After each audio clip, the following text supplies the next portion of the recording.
आज 7 सप्टेंबर सकाळचे 9:30 वाजलेत. पाहूयात येत्या 24 तासात राज्यातील हवामान कसे राहील.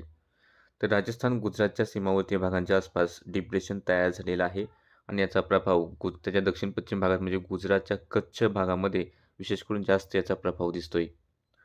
त्यासोबतच जे काय वाऱ्यांचा वेग वाढलेला आहे गुजरातवरती किंवा आपल्या उत्तर कोकण किनारपट्टीला हे वाऱ्याचा वेग हा वाढलेला पाहायला मिळेल.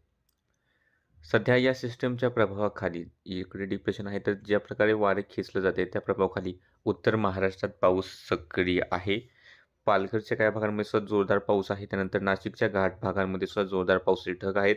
नंदुरबार, जळगावच्याही थोड्याफार भाग आणि नंदुरच्या बऱ्याचपैकी भागांमध्ये पावसाचे ढग दाटलेले आहेत. सातारा घाट, पुणे घाटामध्ये सुद्धा हलक्या मध्यम पावसाचे ढग आहेत. रायगडकडे सुद्धा हलक्या मध्यम, तर रत्नागिरीच्या काही भागांमध्ये हलक्या मध्यम पावसाचे ढग दिसत आहेत. इकडे पूर्व विदर्भाकडे सुद्धा ढगाळ वातावरण आहे. पश्चिम विदर्भातही ढगाळ हवामान आहे. त्यात अमरावतीच्या अचलपूरच्या आसपासच्या भागांमध्ये थोड्याफार पावसाचे ढग दिसत आहेत. आणि एकूणच जर आपण येत्या 24 तासातील प्रभाव पाहिला, पावसाची शक्यता जर पाहिली, तर येत्या 24 तासामध्ये पालघर मुसळधार ते अतिमुसळधार पाऊस कायम राहील. त्यानंतर नंदुरबार, धुळे, नाशिकचे उत्तर-पश्चिम भाग याही ठिकाणी मुसळधार पाऊस होण्याची शक्यता आहे. त्यानंतर मुंबई शहर, उपनगर, ठाणे मध्यम ते जोरदार, नाशिक, धुळे, नंदुरबारचे राहिलेले भाग असतील या ठिकाणी सुद्धा मध्यम मान्सून सरी या पाहायला मिळण्याची शक्यता आहे.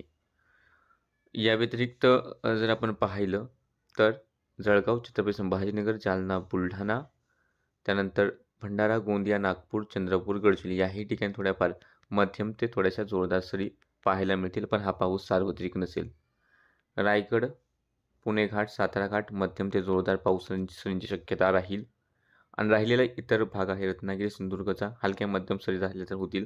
पुणे, सातारा, सांगली, कोल्हापूर, सोलापूर, धाराशिव, अहिल्यानगर, बीड, परभणी, हिंगोली, वाशिम, अकोला, अमरावती, वर्धा, यवतमाळ, नांदेड, नागपूर, शहरील या ठिकाणी मोठ्या पावसाची शक्यता दिसत नाहीये. एखाद्या ठिकाणी झालं तर हलक्या सरी होतील, अन्यथा शक्यता पावसाची जास्त नाहीच.